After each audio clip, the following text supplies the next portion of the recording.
नारायण। श्री गुरुभ्यो नमः। स्वागत है आप सभी का आज के इस व्याख्यान में। अष्टाध्यायी को हम लोग काशिका वृत्ति के साथ पढ़ रहे हैं और उस अध्ययन के क्रम में अब तक हम लोगों ने नीच सूत्र तक का अध्ययन कर लिया है। आज आदेश परस्य और अनेकाल शित सर्वस्य इन दोनों सूत्रों को पढ़ेंगे। फिर उसके बाद एक सूत्र जो प्रारंभ होगा स्थानि वदादेशो नल विधौ। समझने की दृष्टि से अष्टाध्यायी के पहले पाद की सबसे क्लिष्ट सूत्रों में से एक सूत्र माना जाए, या समझने की दृष्टि से जिसमें बहुत ज्यादा विषय है ऐसा माना जाए, तो वह सूत्र स्थानि वदादेशो नल विधौ है। वह हम लोग द्वितीया को यानी परसों पढ़ेंगे। ठीक है। आदेश परस्य सूत्र पहले समझते हैं। अब तक हम लोगों ने जाना है कि षष्ठी के द्वारा व्याकरण शास्त्र में षष्ठी विभक्ति के द्वारा यदि कोई कार्य का निर्देश किया जा रहा है तो उस कार्य में उस कार्य के साथ हम लोग स्थाने जोड़ सकते हैं। क्या जोड़ सकते हैं? स्थाने जोड़ सकते हैं। यह षष्ठी स्थाने योग आने का। पर स्थान पर जो आदेश होगा वह आदेश एकदम समानता देखकर होगा, सदृशतम होगा। ये बात स्थानेंतरतमः ने कहा था। वह समानता है कितने प्रकार की? 4 प्रकार की। स्थान के आधार पर, अर्थ के आधार पर, गुण मात्रा के आधार पर, गुण के आधार पर। ठीक। उन चारों के उदाहरण भी हम लोगों ने देख लिए थे। फिर षष्ठी विभक्ति के द्वारा जो कार्य हो रहा है वह स्थान पर होगा, ये बात तो है। वह समानता देखकर होगा, ये भी बात है। परंतु यदि स्थानीय कई हों और आदेश एक हो तो क्या हो? सीट कई है, बैठने वाला एक ही है, तो कहां बैठेगा? तब उस पर बताया गया था सूत्र अलोन्त्यस्य, अंतिम वर्ण के स्थान पर ही होगा। एक वर्ण वाला जो आदेश है वह अंतिम वर्ण के स्थान पर ही होगा, ये बात भी हमने जान ली। और जो आदेश गीत है ग की संज्ञा वाला है, वह आदेश भी अंतिम वर्ण के ही स्थान पर होगा, ये भी बात हमने जान ली थी। अब आदेश परस्य ये वाली सूत्र को समझने का प्रयास करते हैं। यह सूत्र कहता है कि परस्य आदेह, जो पर है, पर का तात्पर्य क्या है? जैसे कोई कार्य सीधे सीधे कहा जाता है इसके स्थान पर होगा, कोई कार्य सीधे सीधे स्थान नहीं कहा जाता है, कह देता इस वर्ण के पर में या अमुक के पर में ये हो तो उसके स्थान पर होगा। तो पर के स्थान पर जो कार्य कहा जा रहा है, पर मतलब क्या होता है? बाद में।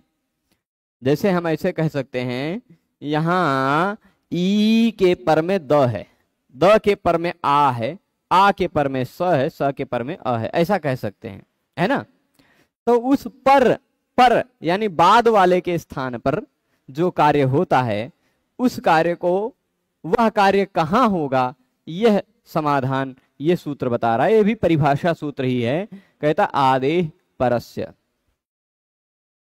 आदेश परस्य यानी पर के स्थान पर जो कोई भी कार्य कहा जाता है वह कार्य पूरे पर के स्थान पर ना हो करके, अब पर में अंतिम वर्ण भी हो सकता है, उसके स्थान पर भी हो सकता है अलोन्त्यस्य से, परंतु नहीं, जो पर के स्थान पर कार्य कहा जाता है वह पर के आदि वर्ण के स्थान पर होता है।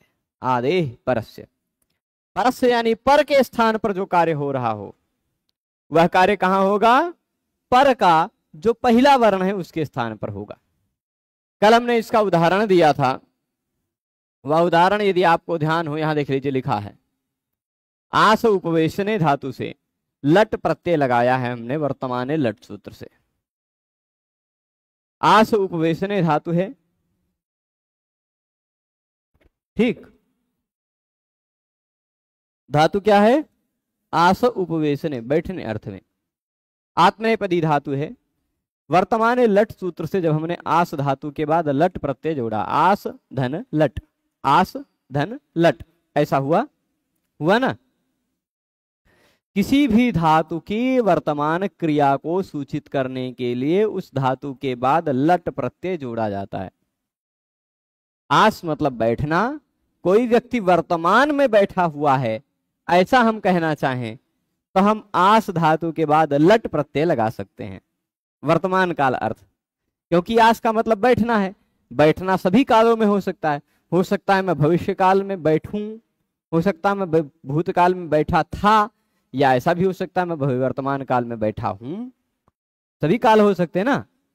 तो किसी भी धातु की किसी भी क्रिया को यदि वर्तमान काल के स्वरूप को हम सूचित करना चाहते हैं तो उस धातु से लट प्रत्यय जुड़ जाता है। तो आस धन लट हो गया, ठीक है। लट होने के बाद उस लट के स्थान पर कृदंत यदि रूप बनाना चाहते हैं तो लटः शत्रुशान चाव प्रथमा समानाधिकरणे, इस सूत्र से लट के स्थान पर क्षत्रिय और शानच प्रत्यय होते हैं। अब यह जो है आत्मने पद में शानच और परस्मय पद में क्षत्रिय, ये दो प्रत्यय होते हैं। यहां जो दिखाई पड़ रहा है धातु आस, वह आस उपवेशने धातु आत्मने पद वाली धातु है। आस्ते, आस आते, आसते, आत्मने पद वाली धातु है। इस कारण से आस धातु से हम लोग शानच प्रत्यय जोड़ दिए, लट के स्थान पर आ गया शानच। इस शानच में से बचता है केवल आन, च की हलंत्यम सहित संज्ञा, श की लशक व तद्धिते सहित संज्ञा, ठीक है। अब आस शप आन, ठीक। आस के बाद शप भी जुड़ेगा, पर यह शप जोड़ना और न जोड़ना दोनों एक बराबर ही है। परंतु जो प्रक्रिया है, जो भगवान पाणिनि ने नियम बनाए हुए नियम तो हमें चला नहीं है। आस धातु क्योंकि अदादि गण का धातु है, इस कारण आस धातु के बाद जो शानच के पहले जो शप जुड़ेगा वह शप अधिप प्रभृतिभ्य शपः इस सूत्र से लुप्त हो जाएगा, ठीक है। अधिप प्रभृतिभ्य शपः लुक हो जाएगा। तो अब वह जो शप प्रत्यय है, वह शप प्रत्यय क्योंकि गायब हो गया, ठीक। वह जो शप प्रत्यय है वह गायब हो गया। तो आस और आन यहां तक ही हम बताए थे। अब एक सूत्र आया ईदासः। ईदासः कहता है, ये देखिएगा, आस हो, क्या हो, आस, आस के पर में शानच हो, क्या हो, शानच ही तो है, भले ही आन बचा है। आस के पर में आने वाले आन के स्थान पर ई हो जाता है, ठीक है। यहां थोड़ा सा और विस्तार से यदि मैं समझाऊं,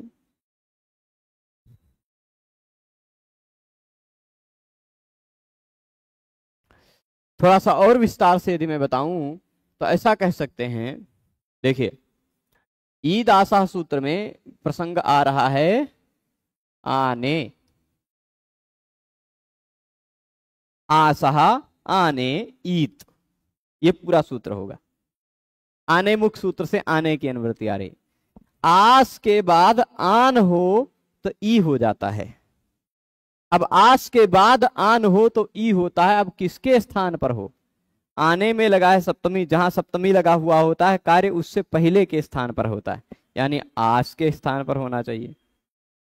और आशा में लगा है पंचमी, जहां पंचमी लगा हुआ है, देखिएगा ये स्थिति ऐसा लीजिएगा, आस है उसके बाद आन है। अब सूत्र में जहां सप्तमी विभक्ति लगी हुई है कार्य उससे पहले वाले वर्ण पर स्थान होता है के स्थान पर। आन में सप्तमी लगी, उसके पहले यानी आस के स के स्थान पर कार्य होना चाहिए था। परंतु आशा में लगी है षष्ठी, इस पंचमी, जहां पंचमी लगी हुई होती है वहां कार्य उसके बाद वाले वर्ण के स्थान पर होता है, उसके बाद के स्थान पर होता है, तस्मादित्युत्तर से। तो पंचमी ने कहा कि काम इसके स्थान पर होगा और इसमें लगी हुई सप्तमी ने कहा नहीं, कार्य इसके स्थान पर होगा। दोनों कुदार हैं। उभय निर्देशे पंचमी निर्देशो बलीयान, इस परिभाषा के अनुसार जहां दोनों का निर्देश हो, पंचमी और सप्तमी, पंचमी विभक्ति जिस सूत्र में लगी हुई हो वह कार्य उसके बाद वाले के स्थान पर होता है, और सप्तमी विभक्ति जिसमें लगी हुई हो वह कार्य उसके पहले वाले के स्थान पर होता है। अब आस के बाद वाले के स्थान पर होगा और आन के पहले वाले के स्थान पर होगा, कहां होगा, अब निर्णय करते रहिए।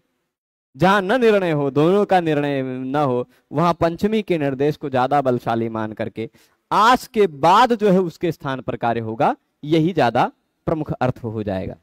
तो आस के बाद जो आन है उसके स्थान पर कार्य होगा। क्या होगा? आन के स्थान पर होने लगा ई, ईत आशा। ईत मतलब ई। अब आन के स्थान पर होना है ई, परंतु आन में किसके स्थान पर हो? आ के स्थान पर, कि न के स्थान पर, कि ई के, अ के स्थान पर? तो कहा क्योंकि आसह परस्य आनह ई, आस के पर में आने वाले आन के स्थान पर ई होता है, ऐसा कहा है। पर वाले के स्थान पर जो कार्य हो रहा है ये इस पूर्व के कारण सभी आन के स्थान पर ई नहीं होता है ना। जैसे अभी देख लीजिए, पचमान में जो आन है वो वैसे बचा है आन, हाँ ई नहीं हुआ है ना।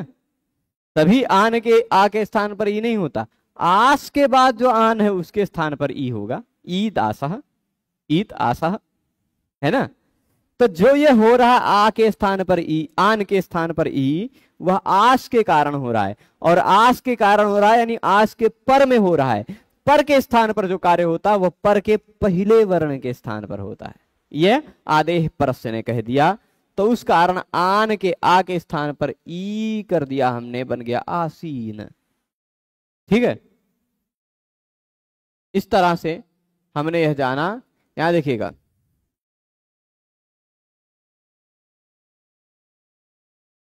अब परस्य कार्यम परस्य कार्यम शिष्यमाणम आदेरल प्रत्येतव्यम। इसका मतलब क्या है? बचा है, अब स्थान पर जो कार्य हो रहा है वह स्थान पर कार्य जो अभी बताना बचा हुआ है। शिष्यमाण मतलब बचा हुआ है, या ऐसा कह दीजिए अनुशासित किया जा रहा है। शिष्यमाण शेष वाला नहीं है।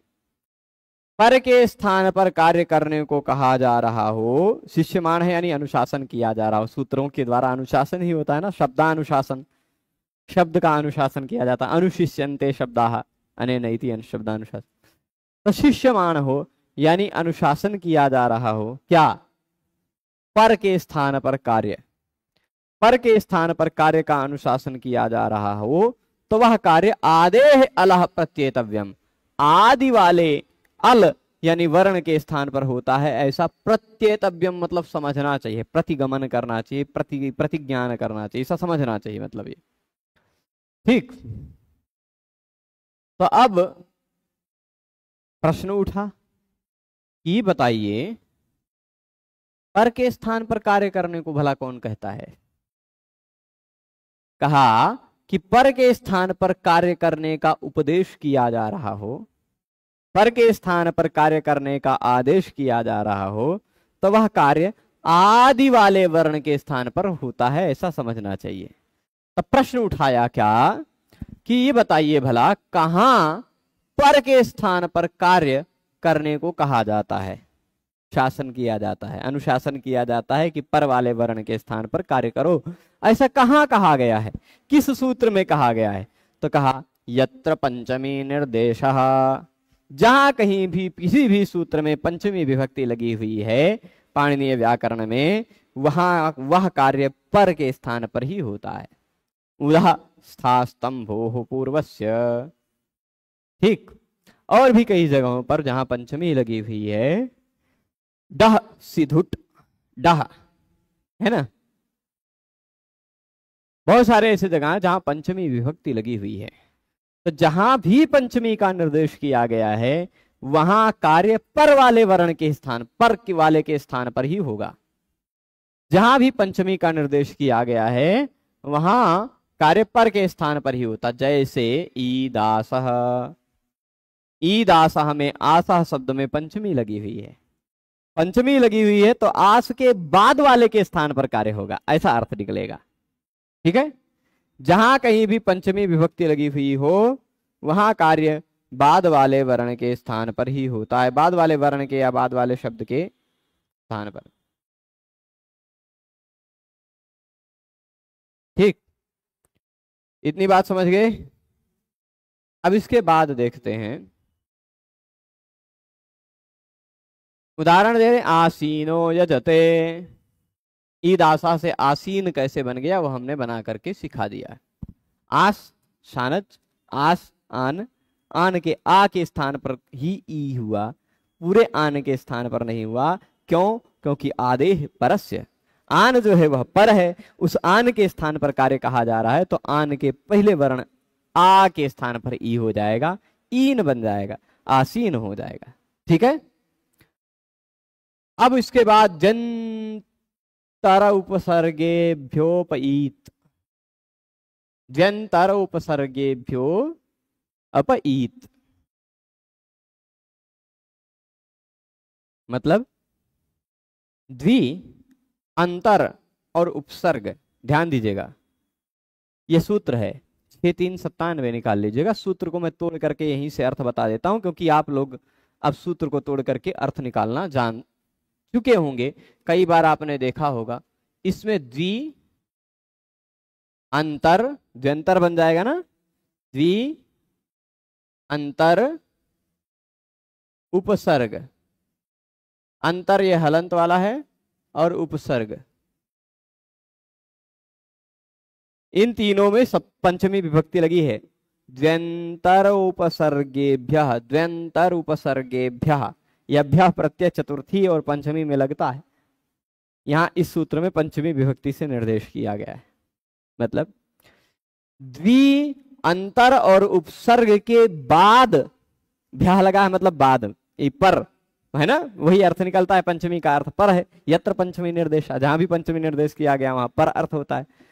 तो द्वि के और अंतर और उपसर्ग के बाद आने वाला जो अपशब्द है, उस अपशब्द के स्थान पर ई हो जाता है। क्या हो जाता है? ई। मूल रूप में अप नहीं है, आप शब्द है, आप नहीं, अप शब्द है ना, अप। हाँ, तो अप के स्थान पर ई हो जाता है। चलेगा? देख लेते हैं। द्वि के बाद है, द्वि है, उसके बाद अप है। अप मतलब जल, है ना। अप शब्द जल के अर्थ में है। द्वि के बाद अप आता हो, द्वि के बाद अप आता हो, या फिर अंतर के बाद अप आता हो, अंतरधन अप, या फिर किसी उपसर्ग के बाद अप आता हो। जैसे यहां प्रति और सम ये दो लगाया है, देख लेते हैं। अभी ये दो सिद्ध कर लेते हैं, फिर प्रति और सम वाला भी लिख लेंगे। द्वि के बाद और अंतर वाला देख लिया, उपसर्ग वाला हम अभी आगे देखेंगे। इन के बाद आने वाले अप के स्थान पर ई हो जाता है। ठीक है। द्वि के बाद, अंतर के बाद और उपसर्ग के बाद, द्वि के बाद, अंतर के बाद और उपसर्ग के बाद आने वाले अप के स्थान पर ई हो जाता है। अब बताइए, यह जो ई होना है, ईत, ईत में से ई बचता है, वह ई तकारांत निर्देश किया गया, तपरस्तत् कालस्य वाली बात है। पर फिर भी ईत मतलब ई, दीर्घ ई। तो अप के स्थान पर दीर्घ ई होना है। पूरे अप के स्थान पर हो, कि आ के स्थान पर हो, कि प के स्थान पर हो? संदेह है कि नहीं? तो कहा नहीं भाई, पर के स्थान पर जो कार्य करने को कहा गया है, वह पर के स्थान पर किया जा रहा कार्य पर के पहले वर्ण के स्थान पर होता है ना। तो द्वि के पर में आने वाले अप के स्थान पर, द्वि के पर वाले अप के स्थान पर जो कार्य कहा गया, या पर वाले के स्थान पर कहा गया है ना, तो उसके पहले वर्ण के स्थान पर कार्य होगा। अ के स्थान पर ई हो गया, द्वीप ऐसा हलंत होगा, उसके आगे कोई प्रत्यय तद्धित का लगकर द्वीपम बनेगा। ठीक है। इसी तरह अंतर, यह हलंत है अप, आ के स्थान पर क्या हुआ? पहले वाले वर्ण के स्थान पर होगा, पूरे के स्थान पर नहीं होगा। आदेह परस्य, अंतरीप। ठीक है। और उसी तरह यदि यहां द्वि अंतर नहीं होता, उपसर्ग होता, तो क्या? ये एक उपसर्ग है प्रति, या एक उपसर्ग है सम, उपसर्ग के बाद भी आ रहा हो अप, तो उसके स्थान पर हो जाता है ईप। अब अप के स्थान पर ई हो जाता है, तो अप के पहले वर्ण आ के स्थान पर ई हो गया, है ना। तो प्रतीप समीप ये सब भी बन जाएगा, देख लीजिए। दीपम अंतरीपम प्रतीपम समीपम ये सब बना। तो अब यहां आपने समझा आदेश परस्य, पर वाले वर्ण के स्थान पर कोई कार्य कहा जा रहा हो तो वह पर के स्थान पर हो रहा कार्य पर के प्रथम वर्ण के स्थान पर होता है। ठीक है, इतनी बात स्पष्ट है। कुछ और उपसर्ग उदाहरण देते हैं।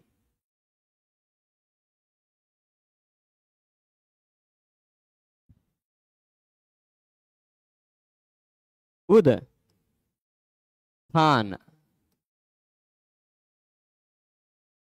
ऐसा है, उदः स्था स्तंभो पूर्वस्य।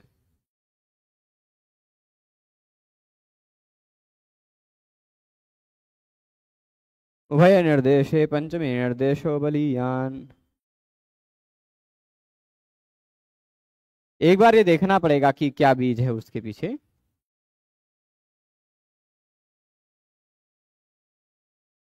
परिभाषेंदु शेखर में कुछ वृत्ति में लिखा होगा कैसी परिभाषा है, वहां पता चलेगा, अभी नहीं ध्यान में आ रहा है। पर संभव है, आप जो कह रहे हैं वो भी संभव है, और हो सकता है कुछ दूसरा भी हो, मैं अभी इसको स्पष्ट नहीं कह सकता। चलिए, उद धन स्थान यहां हो गया। उद और स्थान में उदा स्था स्तंभो पूर्वस्य एक ऐसा नियम है। क्या नियम है? उदा स्था स्तंभो पूर्वस्य। 8वें अध्याय के चौथे पाद में एकदम से समाप्ति होने वाली है जहां अष्टाध्यायी की, वहीं 4-5 सूत्र पहले मिलेगा। 8-4-61 पे है। ठीक है, तो उद के बाद आने वाले स्था के स्थान पर पूर्व वर्ण का सवर्ण हो जाता है। उद के बाद आने वाले स्था के स्थान पर अथवा स्तंभ के स्थान पर पूर्व वर्ण का सवर्ण हो जाता है। तो पूर्व वर्ण है द, उसका सवर्ण होना है स्था के स्थान पर। अब स्था के स्थान पर कैसे होगा भैया? पूरे स्था के स्थान पर होगा कि स के स्थान पर होगा कि थ के स्थान पर होगा कि आ के स्थान पर होगा? प्रश्न उठता है कि नहीं? तो कहा नहीं, पर इसके पर वाले के स्थान पर कहा जा रहा है ना कार्य, तो प्लस के बाद वाले के स्थान पर यदि कोई कार्य कहा जा रहा हो, पर वाले के बाद के स्थान पर कोई कार्य कहा जा रहा हो, तो उस पर वाले के पहले वर्ण के स्थान पर होता है। यानी स के स्थान पर पूर्व वर्ण द का कोई सवर्ण आ जाएगा, तथा दध न में से कोई आ जाएगा, यह आएगा थ, और फिर इस द को भी खरीचा से ता कर लिया जाएगा। उत्थान, एक था का लोप करके उत्थान बनेगा, या दोनों का लगा करके उत्थान भी बनेगा। ठीक है, तो यहां जो कार्य हुआ वह पूर्व वाले के स्थान पर, आदेश परस्य पर वाले के स्थान पर जो कार्य हो रहा था वह पर वाले कार्य, पर वाला जो कार्य है वह पर के पहले वर्ण के स्थान पर हुआ। बात स्पष्ट है? आगे देखिए, एक आध उदाहरण और दे देते हैं, कुछ और अगर दिया हो तो। हाँ,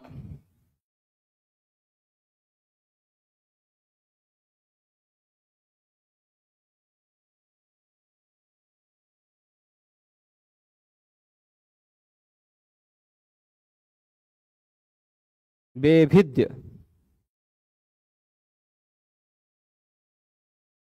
उदाहरण दिया है, यस्य हला इत्यादि, चलेगा, उतना जरूरी नहीं है बहुत विशेष उदाहरण। बहुत मिलेगा, बहुत मिलेगा, खाली इतना ध्यान रखिएगा आप कि जहां षष्ठी विभक्ति के द्वारा कोई कार्य कहा जा रहा है वह स्थान पर होगा, जहां वो स्थान पर होगा तो वह समान होगा, समानतम होगा। ये सारी बातें हो गई थी। आगे कहा गया कि पंचमी निर्देश के द्वारा कोई कार्य किया जा रहा हो, यानी पर के स्थान पर निर्देश करके कोई कार्य किया जा रहा हो, तो वह पर के प्रथम वर्ण के स्थान पर होगा। ये भी बात हो गई थी, आदेश परस्य। ठीक है, अब देखिएगा, पर को कहा गया कार्य उसके आदि अल के स्थान पर होता है, आदि वर्ण के स्थान पर होता है। पर को कार्य कहाँ होता है? जहां पंचमी का निर्देश होता है, वहां तस्मादित्युत्तरस्य से पर के कार्य होने लग जाता है। आसीन उदाहरण हमने देख लिया है। ठीक है, अब आगे देखते हैं उदाहरण। सूत्र अनेकालशित सर्वस्य, अनेकालशित सर्वस्य 55 नंबर का सूत्र है। ईद आशा में तपर करण स्पष्टार्थ कहना होगा, अधिक उचित होगा गुरु जी, क्योंकि ईकार विधीयमानत्वात् अब अणभिन्नत्व अणभिन्न तो नहीं है ना, अणभिन्नत्वाच्च नहीं अणभिन्नत्वात् ऐसा कहना चाहिए। अण अलग, अण आपने आधा लिख दिया है, ठीक है तो चलेगा, स्पष्टता के लिए ही है विशेष रूप से, ये भी बात है, ठीक है। अनेकाल आदेशः सिच सर्वस्य षष्ठी निर्दिष्टस्य स्थाने भवति। देखिए यहां अब दो हमने बताया था सूत्र, दो सूत्र पहले जो नीच, वह इसी सूत्र का अपवाद था, ठीक। ये देखिएगा इतना ही खाली है, इतना ही है वृत्ति में, पर समझने वाली बातें इसमें कई हैं।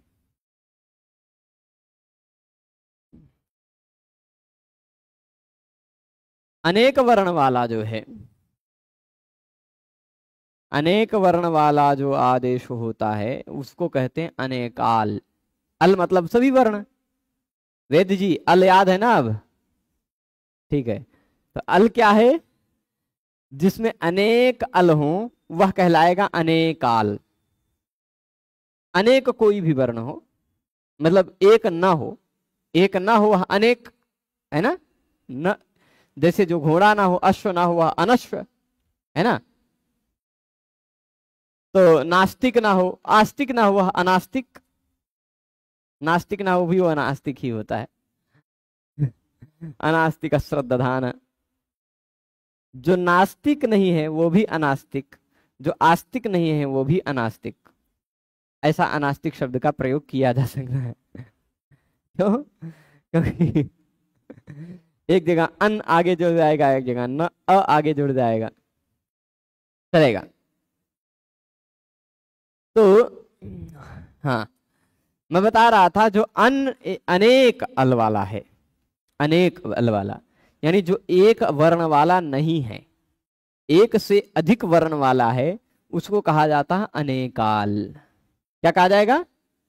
एक वर्ण वाला है वह एक अल वाला वह एकाल कहलाएगा, और जो अनेक वर्ण वाला है, अनेक वर्ण वाला वह अनेकाल कहलाएगा। तो एकाल और अनेकाल में अंतर समझे होंगे आप, समझ गए हैं? सभी समझे ना? तो अनेकाल जो है यानी अनेक वर्णों वाला जो है, तथा साथ ही साथ शित जो है, शित अनेक वर्णों वाला तथा शित। शित क्या है? पढ़ा होगा आपने, बहुत बार पढ़ा होगा, श की इत संज्ञा वाला शित, जिसमें भी श की इत संज्ञा होती है वह शित कहलाता है।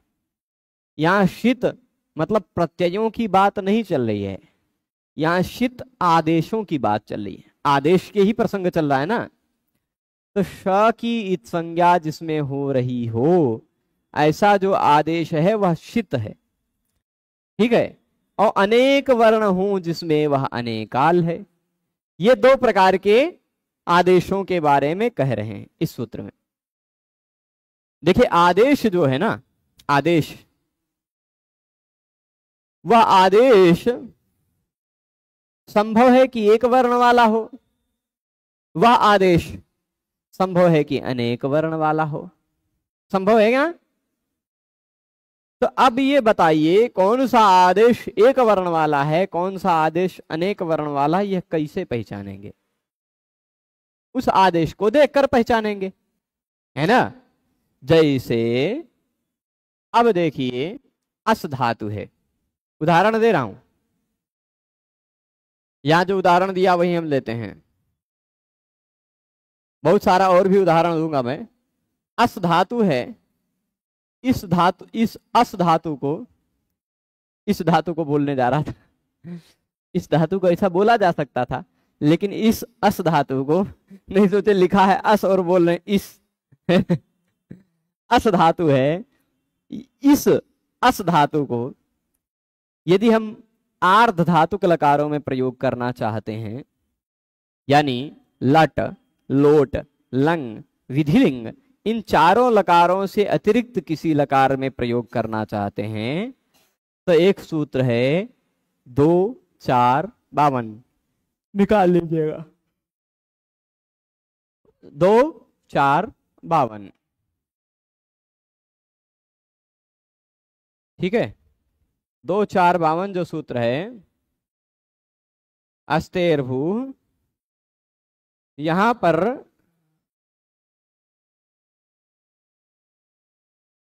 दो 4 35 नंबर सूत्र से आर्ध धातु की अनुवृत्ति आ रही है ना। 2 4 35, तो अस्तेर भू सूत्र जो दिखाई पड़ रहा है, इसमें आप ऐसा जोड़ लीजिए, आर्ध धातु के अस्तेह भू। अच्छा, जितने भी छात्र यहाँ नियमित रूप से रेगुलर आ रहे हैं, जितने भी छात्र नियमित रूप से देख रहे हैं, वो लोग यदि, अब मैं इतना विश्वास से कह सकता हूँ 50-55 सूत्र पढ़ लिया है हम लोगों ने, तो जिस पद्धति से मैंने बताने का प्रयास किया, मैं ये नहीं कह रहा हूँ कि मैं बहुत अच्छे से बता रहा हूँ, पर फिर भी मुझे इतना विश्वास है, मेरा इतना पूर्व का रिकॉर्ड है कि जहां भी मैंने बताया है इस पद्धति से, उसके बाद लोग अष्टाध्यायी पुस्तक लेकर के उसी से अर्थ खोजने लग जाते हैं। तो आप लोगों में यह प्रवृत्ति आई होगी कि कोई भी अस्तेर भू सूत्र है, देखते ही अष्टाध्यायी में देखेंगे ये किस प्रसंग पर है, तो आप खोजेंगे वहां 35 नंबर सूत्र पर आर्ध धातु के दिखाई पड़ जाएगी, है ना। आर्ध धातु के दिखेगी। ये तो कोई भी प्रत्यय यदि उसके बाद लगा हुआ हो तो अस के स्थान पर भू हो जाता। अस्तेह भू का मतलब क्या, अस के स्थान पर भू हो जाता है, ठीक है। इस सूत्र में है काफी बातें, बहुत सारी बातें हैं, पूरा स्पष्ट बताऊंगा, ध्यान रखिएगा, धैर्य रखिएगा। अस के स्थान पर जो भू होता है, ये बताइए पूरे अस के स्थान पर हो, कि अस में रहने वाले स के स्थान पर हो, कि अस के अ के स्थान पर हो। प्रश्न उठ रहा है ना। तो अब इस आदेश को जो हो रहा है उसको पहले देखिए। भू, अस के स्थान पर होना है किसको, भू को। भू कितने अल वाला है, एक अल वाला है कि अनेक अल वाला है। यदि कुछ लोगों को एक दिख रहा है तो अभी उनको दिखाई नहीं पड़ रहा है, उनको व्याकरण वाला चश्मा लगाना पड़ेगा। व्याकरण वाला चश्मा लगाएंगे तो आपको भू में अनेक अल दिखाई पड़ेंगे। दिखा किसको किसको दिखा अनेक अल, अभी अथवा नहीं। भू में कितने अल हैं, एक है कि अनेक, बालक बताओ। भू में कितने अल हैं, एक है कि अनेक। अल मतलब वर्ण, कितने वर्ण है भू में, एक है कि अनेक है, अनेक हैं, ठीक है, बहुत अच्छा। काहे डर रहे हैं, जब पता है तो काहे डर रहे हैं, बोलना चाहिए। तो अनेक अल हैं, है ना। क्यों, क्योंकि भ और उ एक नहीं है, दो हैं। व्याकरण वाला चश्मा लगाना, दिखा अनेक, हाँ दिख रहा है। सही में चश्मा बदल बदल के देखने लगे लोग ऐसे नहीं, मैं वो उस तरह से कह रहा था, क्योंकि आप व्याकरण जब पढ़ते हैं तो आपको वर्ण तो पता होना ही चाहिए। आप वो वाला मत लीजिए कि राम में 2 अक्षर हैं। यदि आप व्याकरण पढ़ रहे हैं तो राम में 2 वर्ण नहीं दिखने चाहिए। 2 अक्षर का नाम है प्यारे, है ना, वो वाला नहीं। 4 वर्ण है राम में, र आ म अ, है ना। उसी तरह भू भी अनेक वर्ण वाला है, एक वर्ण नहीं, यानी अनेक वर्ण है। तो भू में कितने वर्ण हैं, अनेक है ना, 2। जो अनेक वर्ण वाला आदेश होता है वह पूरे के स्थान पर आ जाता है। यही अनेकालसित सर्वस्व का मतलब है। यानी पूरा का ऐसा नहीं है कि खाली खाली स के स्थान पर होगा। अलोन्त्यस्य ने कहा क्योंकि अस्तेर भू में, अस्तेह में षष्ठी निर्देश के द्वारा कार्य हो रहा है। षष्ठी निर्देश के द्वारा जो कार्य होता है वह उसके स्थान पर होगा, अस के स्थान पर होगा, स्थान पर होगा। अलोन्त्यस्य ने कहा नहीं, अंतिम वर्ण के स्थान पर होगा। लेकिन अनेकालसित सर्वस्व ने कहा नहीं, अनेक वर्ण वाला है इस कारण यह पूरे के स्थान पर होगा। तो पूरा अस हट गया, उसके स्थान पर भू आ जाएगा। रूप बभूव बभूवतु बभूव बभूविथ, ये सब रूप बनेगा। भविता भवितारो भवितारः। अस धातु का भी रूप आप ऐसे देख लीजिए। अस धातु के भी 10 में से जो 6 लकार हैं, उन 6 लकारों में आपको भू धातु की तरह रूप दिखाई पड़ेंगे, क्योंकि उन 6 लकारों में अस के स्थान पर भू हो जाता है, अर्ध धातु प्रत्यय होने के कारण। ठीक है, स्पष्ट है। तो ये भविता भवितुम भवितव्यम, ये अस धातु धन त्रिच प्रत्यय लगा है तो भी भविता, अस धातु लुट लकार लगा है तो भी भविता, अस धातु तुमुन प्रत्यय लगा है तो असितुम नहीं होगा, भवितुम। भूतुमुन भवितुम अस्तुमुन भवितुम, है ना, अस्तेर भू, क्योंकि तुमुन प्रत्यय भी आर्ध धातुक है। अस्तव्यम भवितव्यम बन जाता है, अस्तेर भू, अस के स्थान पर भू हो जाता है। यह अस के स्थान पर जो भू हो रहा है वह पूरे अस के स्थान पर होगा। ठीक है, क्या होगा, पूरे अस के स्थान पर। स्पष्ट है। शीत खल्लोपी, ये तो अनेकाल का उदाहरण दे दिया, अनेक वर्ण वाला। ये खाली एक ही उदाहरण मत लीजिएगा, इस 2 4 52 के प्रसंग को निकाल लेंगे अष्टाध्यायी में तो यहां आपको बहुत ही उदाहरण मिलेंगे। 2 4 52 के प्रसंग को आप देख लीजिए। वहीं आर्ध धातुके के बाद 35 नंबर सूत्र, नहीं और भी है। अदो जगधीर लेप्ति किति, अद के स्थान पर जगधी होगा, तो अद भी अनेक वर्ण वाला, उसके स्थान पर होने वाला जो जगधी है वह जगधी भी अनेक वर्ण वाला, इसलिए अद के स्थान पर जो जगधी होगा। फिर लुंग और सन प्रत्यय परे रहने पर अद के स्थान पर घसली हो जाएगा, है ना, अद के स्थान पर घसली होगा। अघसत अघसताम अघसन रूप बनता है अद धातु का, है ना, तो पूरे अद के स्थान पर घसली होगा। और वेय धातु के स्थान पर वय हो जाता है, वही पूरे वेय के स्थान पर होगा। हन के स्थान पर वध हो जाता है तो पूरे हन के स्थान पर वध होगा। ध्यान दीजिए, मैं कई उदाहरण बोल रहा हूं। हन के स्थान पर वध होगा तो पूरे हन के स्थान पर वध होता है ना, पूरे हन के स्थान पर वध होता है। क्यों? क्योंकि वध जो हो रहा है वह अनेक वर्ण वाला है, जो आदेश किया जा रहा है वह अनेक वर्ण वाला हो तो पूरे के स्थान पर होगा। ठीक है, फिर अस के स्थान पर भू हो जाएगा, ब्रू के स्थान पर वच हो जाएगा, ब्रू है उसके स्थान पर वच पूरा। चक्षिण के स्थान पर ख्याय होगा, अज के स्थान पर वी हो जाएगा।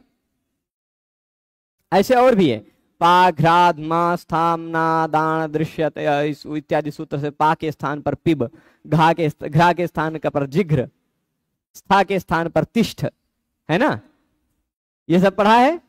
तब पूरे पा के स्थान पर पिब होता है, पूरे घ्रा के स्थान पर जिघ्र होता है, पूरे स्था के स्थान पर तिष्ठ होता है ना, पूरे मना के स्थान पर मन होता है, इत्यादि इत्यादि, है ना।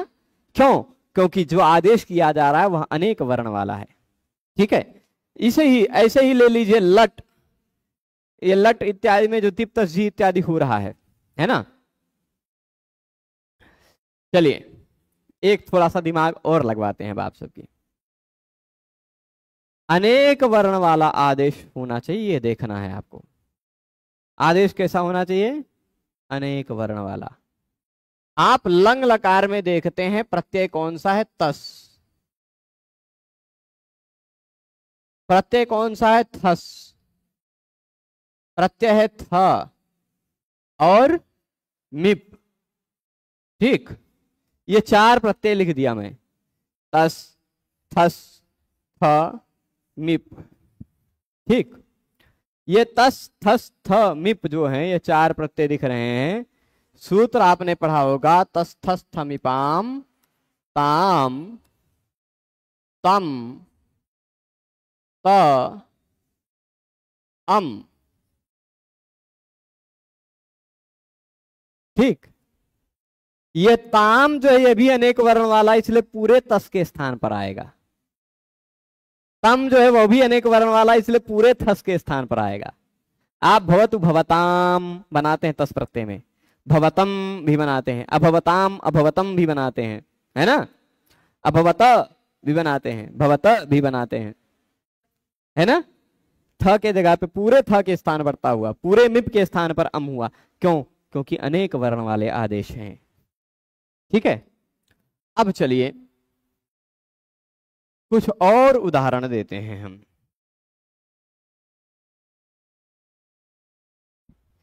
तू के स्थान पर जो तातंग होता वो भी पूरे तू के स्थान पर होगा। अनेकाल त्वात् सर्वादेश कहा है वहां। ठीक है, चलिए और कुछ बात बता देते हैं आप लोगों को। एक थोड़ा सा बुद्धि लगाइएगा।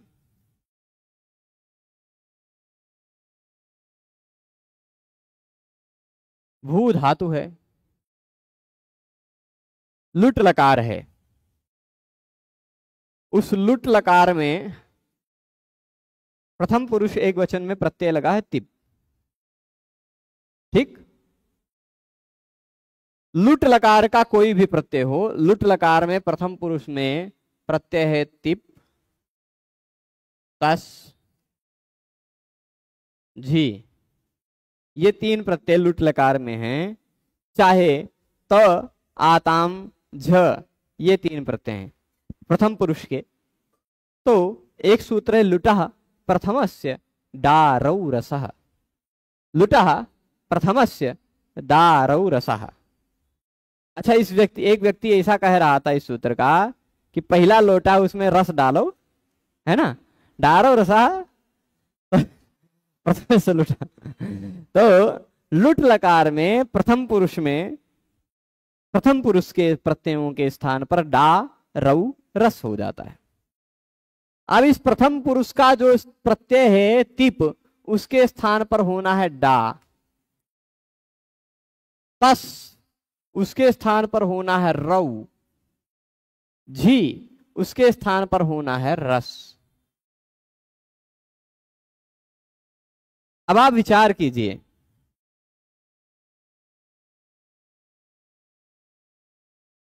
विचार कीजिए कि यहां कौन सा होना चाहिए। लुटः प्रथमस्य डारौ रसः में, मैं एक बार परिभाषेंदु शेखर में एक परिभाषा है बहुत मजेदार, वहां इस प्रसंग को लाया गया है, अच्छे ढंग से लाया गया है। वो परिभाषा नंबर 6। ठीक, परिभाषा नंबर 6 जो है ना,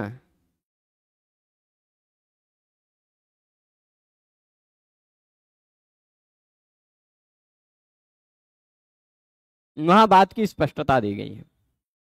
देखिए, शीत खल्लोपी जस शशोशी।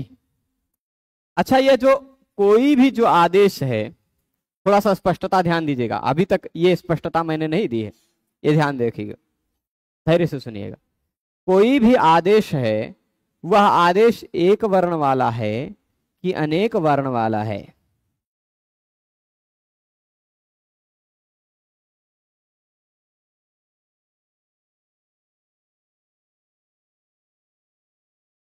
शिवम जी, इस विषय को मैंने स्पष्ट बताया था, क्योंकि तातंग में गिंत प्रत्यय करने का, तातंग में गिंत का फल है। किसी एक इत्संज्ञक वर्ण का एक फल नहीं, अनेक फल भी होता है। जैसे क, ग, ङ की इत्संज्ञा का एक फल गुण और वृद्धि का निषेध भी है। ठीक है, तो तातंग में गित का फल सार्वधातु का अर्ध धातु का या पुगंत लघु पधस्य से प्राप्त गुण वृद्धि का निषेध करना है, वह उतने में फलीभूत हो गया है, वह गिंत का फल मिल गया उसको, तो वह सर्वादेश के रूप में नहीं परिणत होगा, वह एक विशेष है। कल के व्याख्यान में हमने इसको बताया था।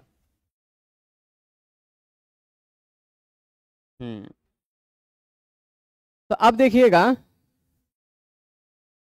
चलिए, असह भू अस्तेर भू क्यों, असह भू क्यों नहीं, ऐसा भी प्रश्न है ना। अस्तेह भू क्यों कहा, असह भू क्यों नहीं कहा? क्योंकि अस धातु दो है, एक असुक्षेपणे का भी अस है, एक असभुवी धातु भी है, दोनों में अस है। एक अस्यति रूप बनता है, एक अस्ति रूप बनता है। एक फेंकने के अर्थ में धातु है, उसके भी स्थान पर होने लग जाता। ठीक है, ये एक अंतर है। और भी आचार्य की प्रवृत्ति, आचार्य की इच्छा। तो अब एक स्पष्टता देखिएगा, कोई भी आदेश एक वर्ण वाला है कि अनेक वर्ण वाला है, यहां हम कब जानेंगे? इत संज्ञा और लोप करने के बाद जानेंगे कि उसमें कितने वर्ण हैं। क्यों ऐसा पता चला? ऐसा काहे पता चला? क्योंकि जस और शस के स्थान पर जो हो रहा है शी, इसमें भी तो यदि एक दृष्टि से देखा जाए तो इसमें भी तो अनेक वर्ण वाला है। शा और ई दो वर्ण है कि नहीं? अनेक वर्ण है। तो अनेक वर्ण होने के कारण वह अनेकाल होने के कारण ही सर्वादेश हो जाता। शीत क्यों कहा? क्योंकि जो कोई भी श की संज्ञा वाला होगा, श की संज्ञा होगी, श का लोप होगा, कोई एक और वर्ण तो बचेगा ही ना उसमें, कोई एक और वर्ण तो बचेगा ही। तो वह जो बचा है वह एक बचा है, तो वह एक अल वाला है। यह स्पष्टता है, एक ही वर्ण है उसमें। सी में अनेक वर्ण नहीं है। सी में श और ई यद्यपि दो वर्ण हैं, फिर भी श की संज्ञा होने के बाद, लोप होने के बाद ई एक वर्ण बचता है।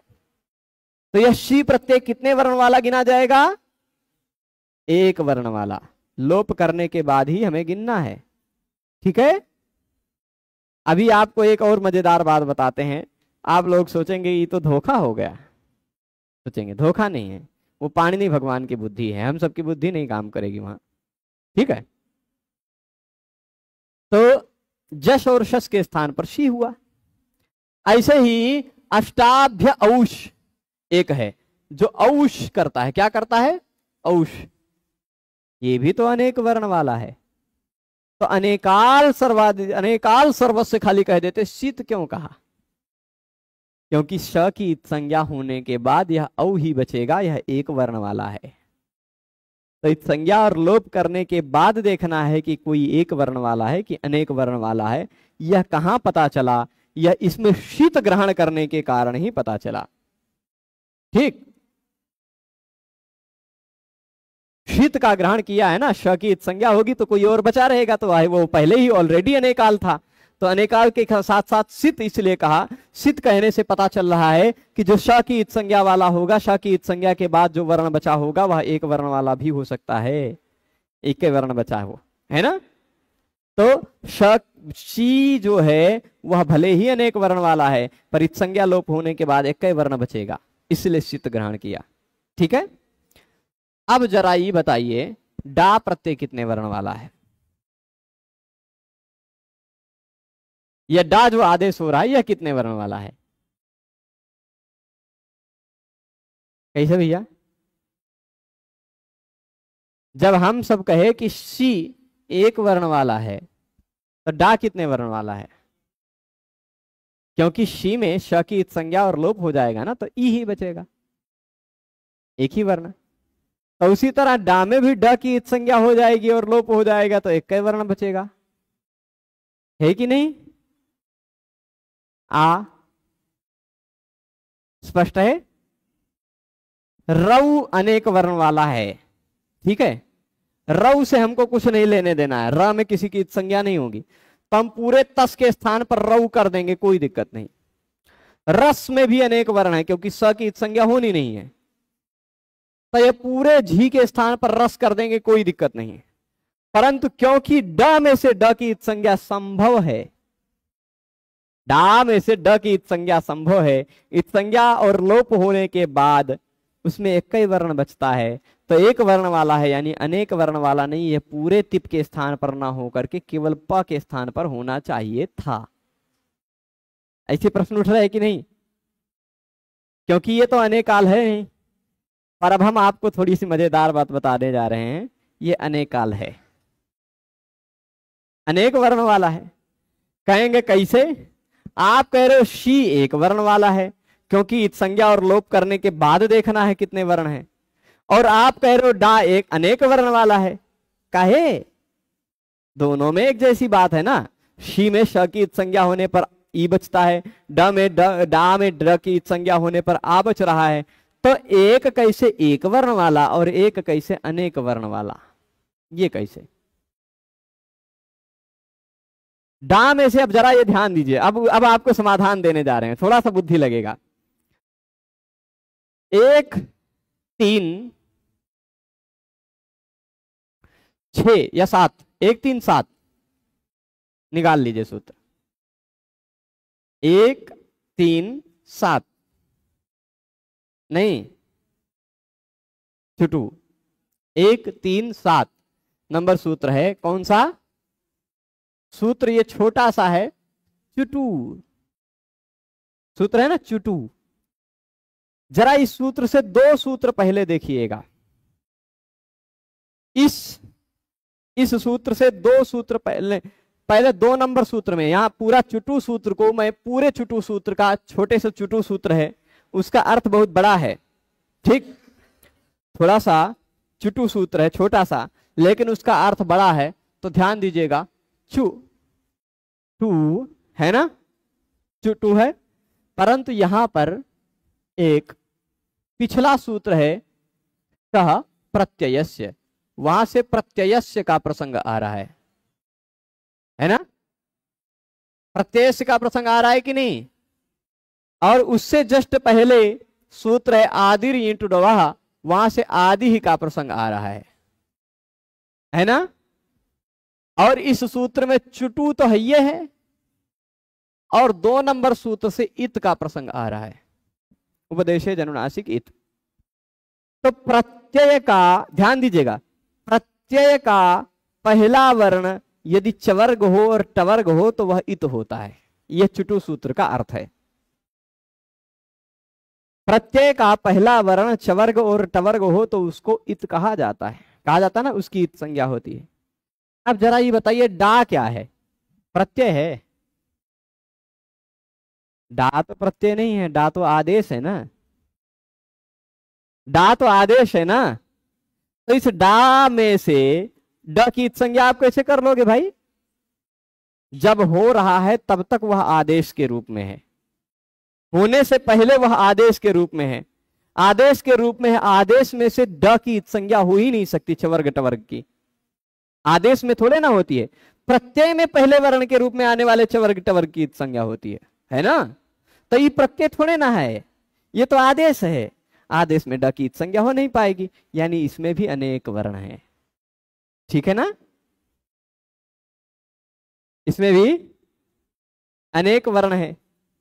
अब आगे थोड़ा सा और पर कहेंगे, यदि इसमें अनेक वर्ण है,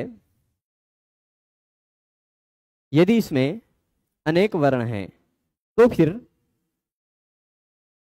पूरे तिप के स्थान पर आ गया डा, आया ना, अनेकादशित सर्वस्य।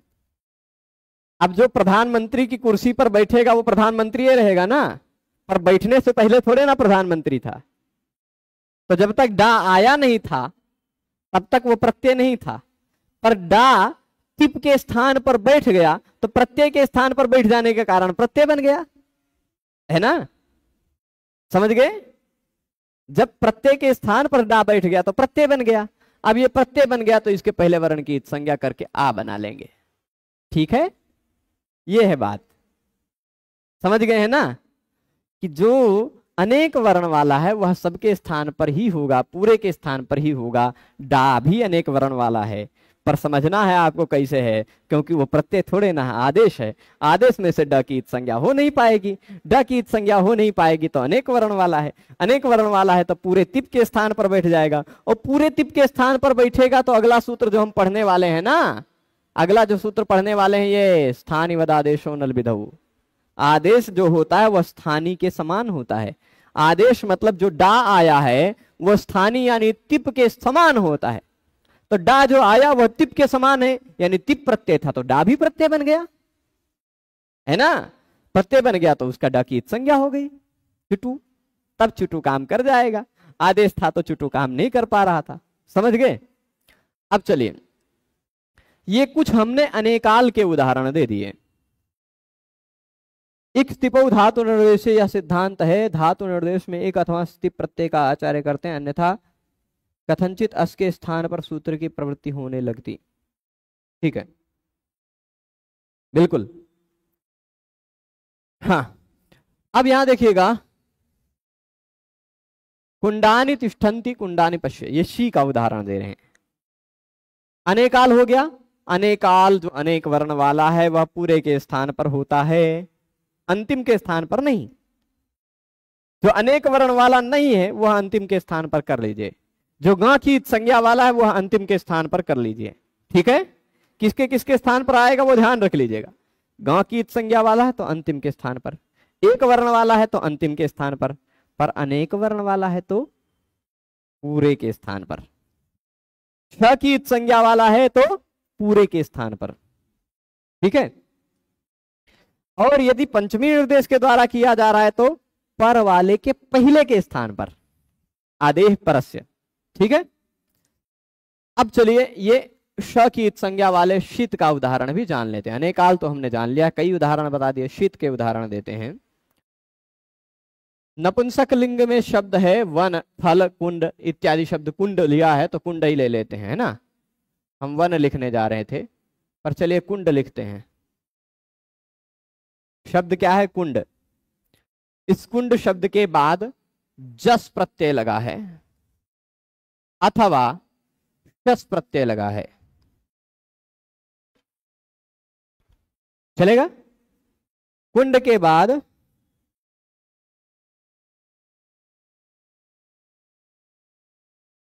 भविष्यत्कालिक इत संज्ञा कैसे मान लें?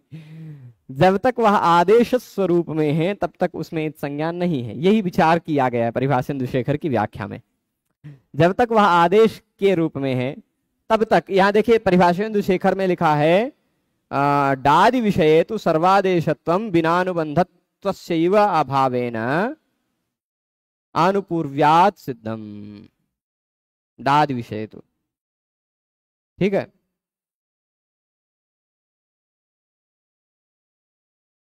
तो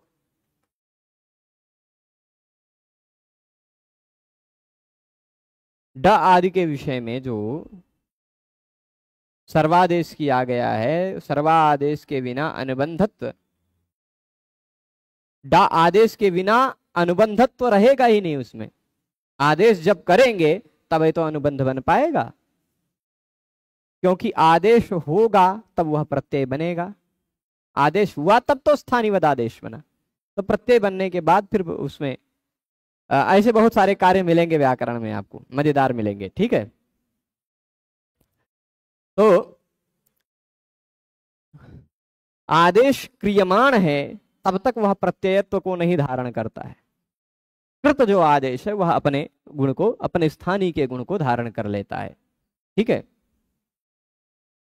तो कुंडानी, इस उदाहरण को देखते हैं। कुंड के बाद जश अथवा शस प्रत्यय लगा है, कुंड के बाद जश अथवा शस प्रत्यय लगा है।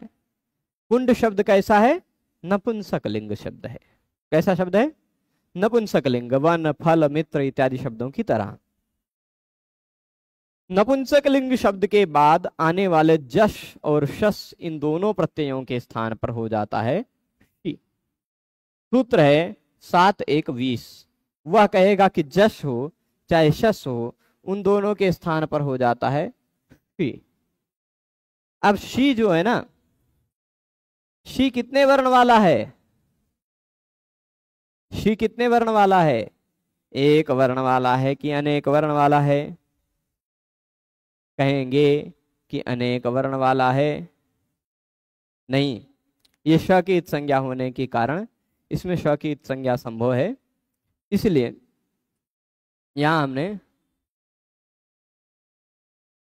श की इत संज्ञा को मान करके हमने, क्योंकि यद्यपि ई बचता है एक ही वर्ण, इस फिर भी षित होने के कारण, षित होने के कारण, श की इत संज्ञा होने के कारण यह पूरे जस के स्थान पर आएगा, पूरे शस के स्थान पर आएगा। ठीक है, अब आगे क्या है? आगे होगा यहां नपुंसकस्य झलचः इत्यादि नियम लग करके यहां न हो जाएगा, नुम आगम होगा। आपने शी सर्वनाम स्थानम,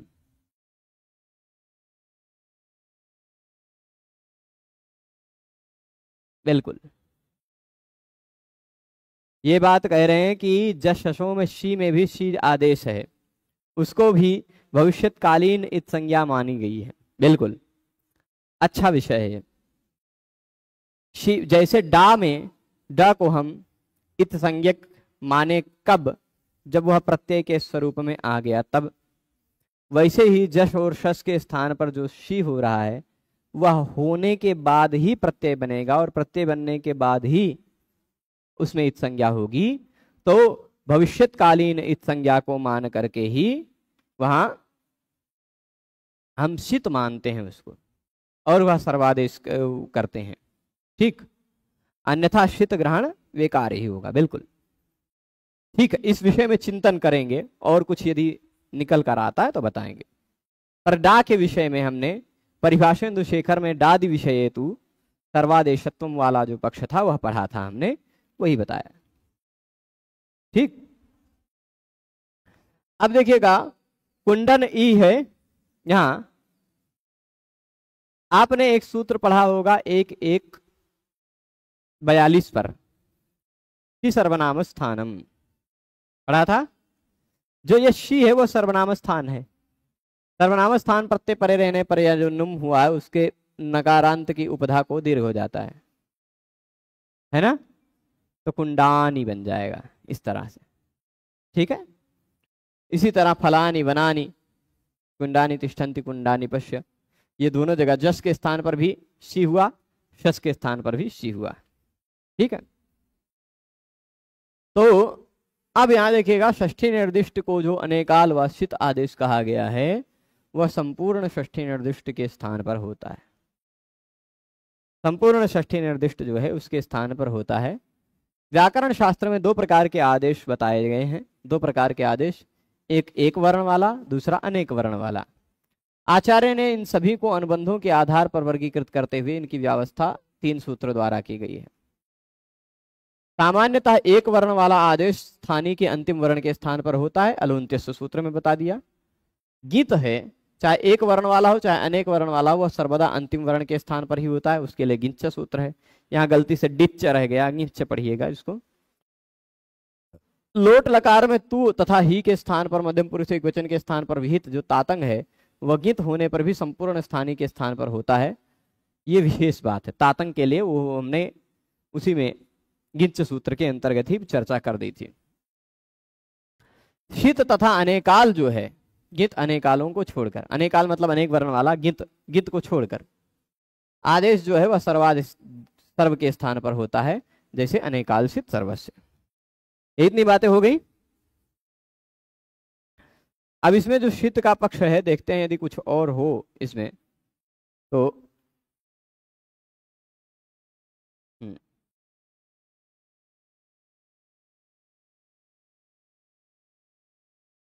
एक और देख लेते हैं शीत का उदाहरण। शीत का खाली शी उदाहरण देखा हमने। इदम शब्द है, ठीक, इदम शब्द है, इसके बाद ह प्रत्यय लगा, इदमो ह सूत्र से, इदम के बाद ह प्रत्यय जुड़ा, तभी ह प्रत्यय लगे रहने पर इदम इश 5-3-3, ठीक, 5-3-3 सूत्र देख लीजिएगा। इदम इश, इदम के स्थान पर इश हो जाता है, तो पूरे इदम के स्थान पर इश आएगा, क्योंकि इश जो है वह सर्व शीत है, तो इश आया, ई बचा, इह बन जाएगा, इह, ठीक। तो यह भी अनेकाल का शीत का उदाहरण हो गया। फिर इसके बाद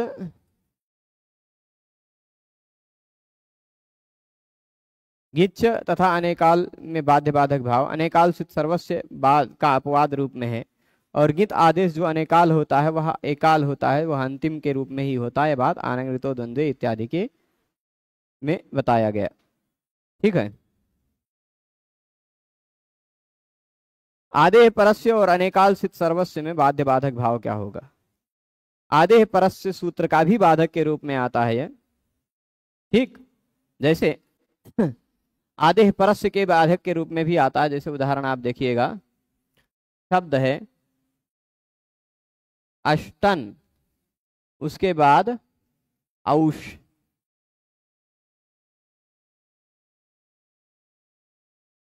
नहीं ये अष्टन के बाद जस,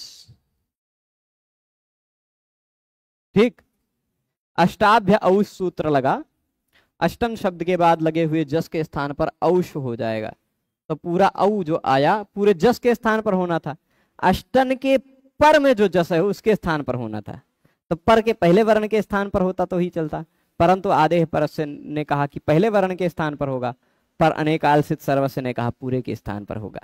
ठीक, तो पूरे के स्थान पर हुआ, अष्टौ बनता है रूप, न का विलोप होकर अष्टौ अष्टौ बन जाता है। ठीक है, और एक उदाहरण और देख लेते हैं। राम के बाद प्रत्यय लगा हुआ है भिस, अतो भिस ऐस, अतो भिस ऐस, अकारांत शब्द के बाद आने वाले भिस के स्थान पर ऐस हो जाता है। अब ये जो भिस के स्थान पर ऐस हो रहा है, ऐसा, यह ऐस अनेक वर्ण वाला होने के कारण पूरे भिस के स्थान पर होगा, परंतु अकारांत के बाद वाले भिस को ऐस होगा, ऐसा सूत्र ने कहा है। तो बाद वाले के स्थान पर जो कार्य होता है वो उसके पहले वर्ण के स्थान पर होता है, ऐसा आदेह परस्य ने कहा था, परंतु अनेकालसित सर्वस्य ने कहा पूरे के स्थान पर होगा। ठीक, यदि अनेक वर्ण वाला है तो पूरे के स्थान पर ही होगा, शित है तो पूरे के स्थान पर ही होगा। अनेक वर्ण वाला नहीं है, शित नहीं है, तो या तो पहले के स्थान पर या तो अंतिम के स्थान पर, वह अलंत्यस्य ङिच्च आदेह परस्य, इन तीनों के आधार पर आप देख लीजिएगा। ठीक है, आगे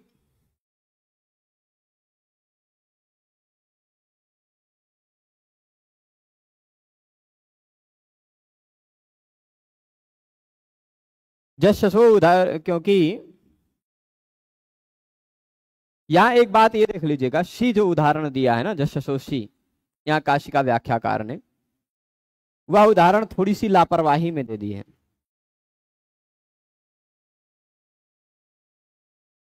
ये क्योंकि शी जो है ना, इसमें श की इत संज्ञा, शिवम जी के प्रश्न का उत्तर यहां मुझे कुछ मिल गया है। शी में श की इत संज्ञा लशक व तद्धिते सूत्र से तभी होगी जब आदेश के बाद शी का आदेश होगा, पहले आदेश होने के बाद स्थानीवत भाव होने के कारण प्रत्यय संज्ञा होगी, प्रत्यय होने के कारण आदेश होने के समय में तो ये प्रत्यय है नहीं, प्रत्यय है नहीं, तो इसलिए लशक व तद्धिते सूत्र से इसकी प्रक्रिया नहीं हो पाएगी। ठीक,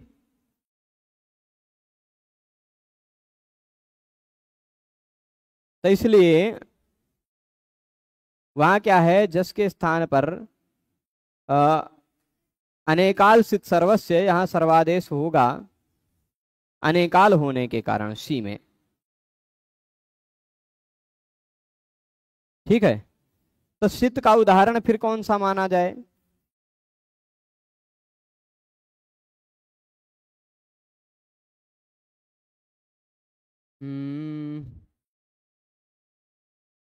शीत का उदाहरण और देखते हैं कुछ और व्याख्याकारों ने क्या दिया है।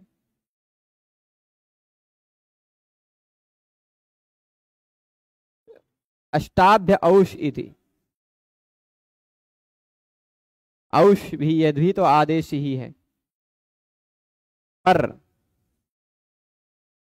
औष को माना जा सकता है, शी को नहीं। ठीक,